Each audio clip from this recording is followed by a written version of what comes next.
What's going on, guys? We're on the last track, Queen, Sheer Heart Attack. This is In the Lap of the Gods Revisited.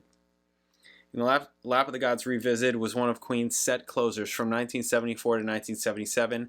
During the 1986 Magic Tour, it was performed again in a medley where it segued into Seven Seas of Rye. Okay, there we have it. And this is closing out the album. Closing out the album. Here we go. All right, let's get to it. Bam. It's so easy, but I can't do it. So risky, but I got a chance it. So funny, there's nothing to laugh about. My money, that's all you wanna talk about. I can see what you want me to be, but I'm no fool.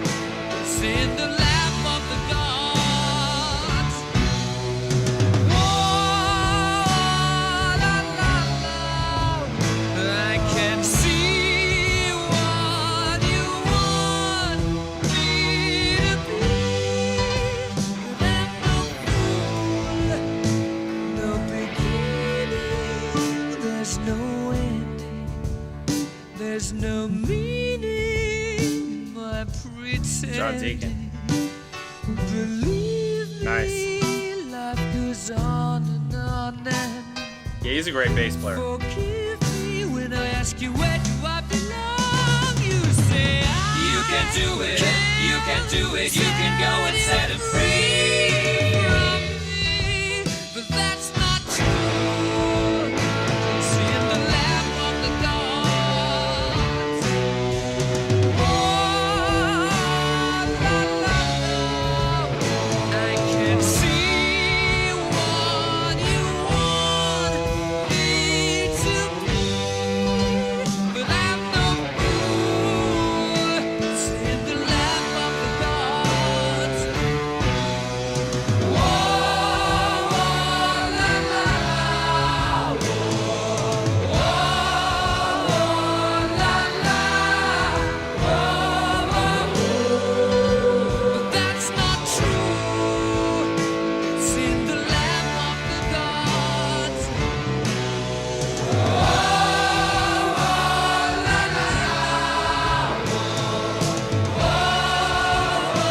Yeah, this is, you can hear it. This is a good closer. All this audience participation and stuff, right? In the lap of the gods.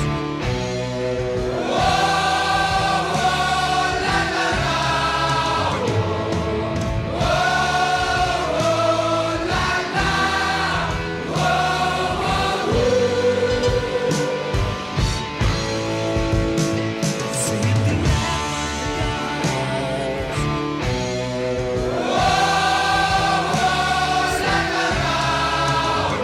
Circles around.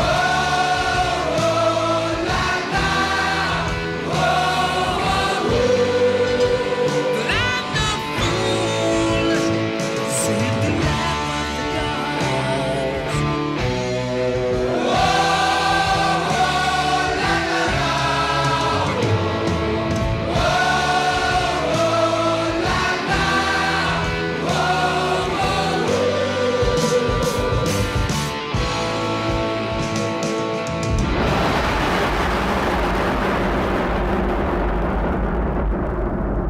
Okay. All right. Wow.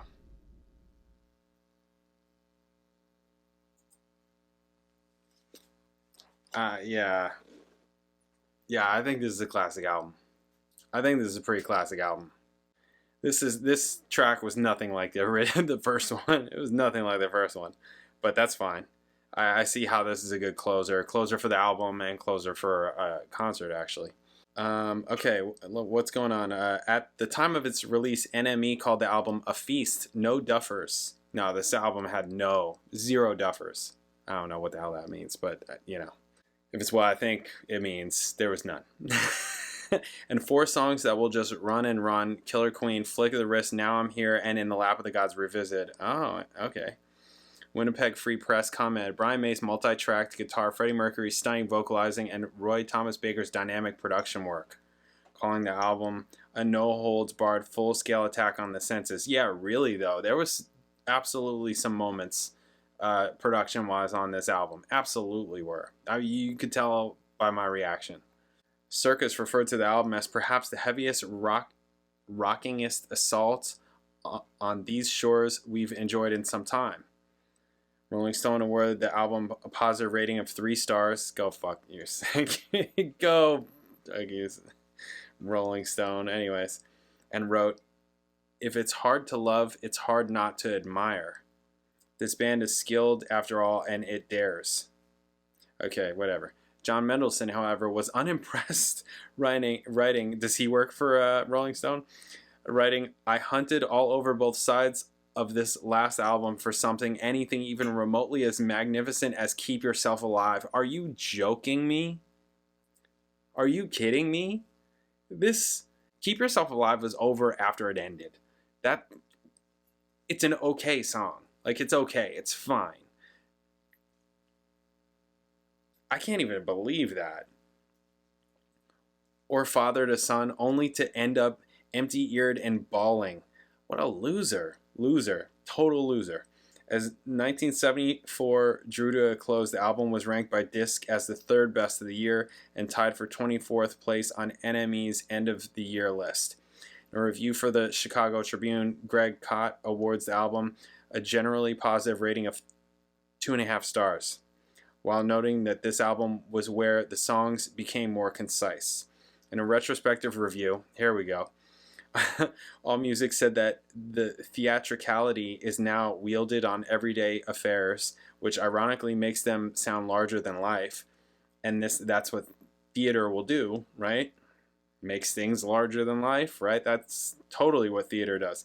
And this sense of scale, combined with the heavy guitars, pop hooks, and theatrical style, marks the true unveiling of Queen, making Sheer Heart Attack the moment where they truly came into their own. Q called the record indispensable and one of the great pop rock admixtures of the 70s. Pitchfork wrote, Sheer Heart Attack not only improves on every aspect of their sound suggested by the first 2 records, but delivers some of the finest music of their career. This is a band at the height of its power. Yeah, that's what I'm saying. Like, this is, yeah. I mean, as good as the last album was, and it was really good. The fact that sonically this record just comes across way better and easier for the listener just makes a really big difference. Like, really, it makes a big difference. It's I mean, it's a big deal. John Bryan of Backseat Mafia described it as the first album where Queen got it unarguably right, noting that such obvious arrogance suited them. Okay. Benjamin Ray of the Daily Vault felt that Queen somehow managed to sound like every rock band of the 70s on here, including Rush, Zeppelin, and Rush just started this year. They came out with that BS first album when Queen was doing this. You know, I mean, okay, all right, they were kids, all right. I'll take it back, all right. Working Man is excellent, okay. Anyway, sorry.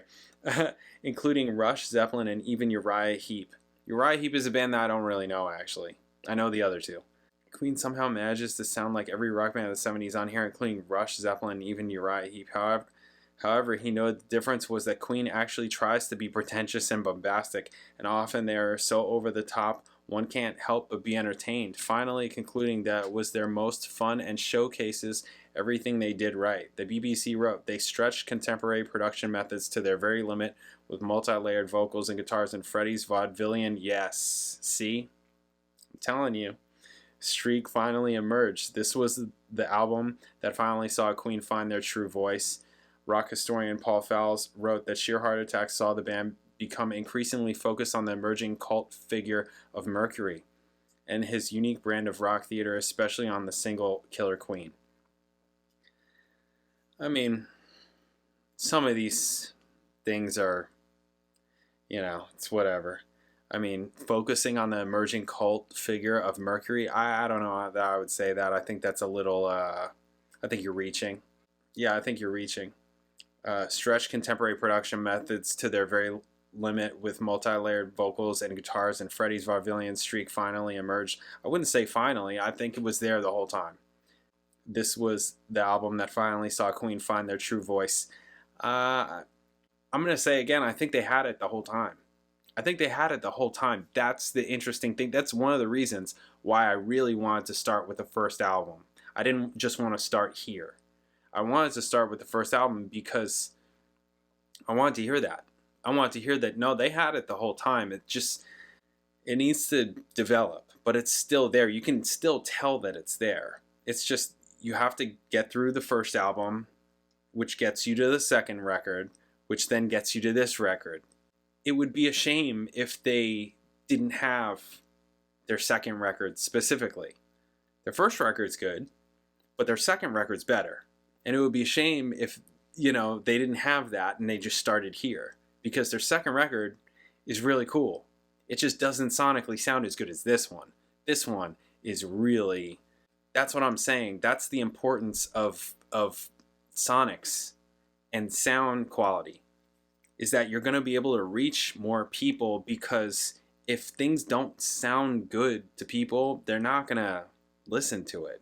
They're not going to, there's going to be a segment of the population that's just not going to go there. But this sounds way better. This album sounds great. It just sounds great. And look at all these accolades. 1,001 albums you must hear before you die. 100 greatest British rock albums ever.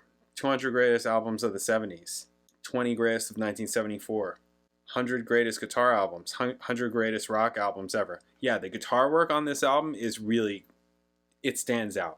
I'm not a guitar player, I'm a bass player. The guitar playing on this record stands out. Very early on. Very early. The first track, Brighton Rock, right? Had a whole guitar thing in it. Really.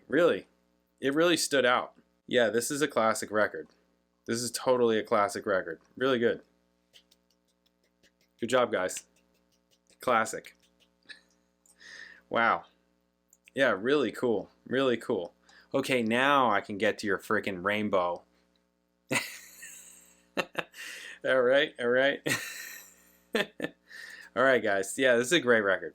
Somebody send me this record. This is a really good record. God damn. I can't believe this is such a good record. Yeah, this is... I thought I liked the second record.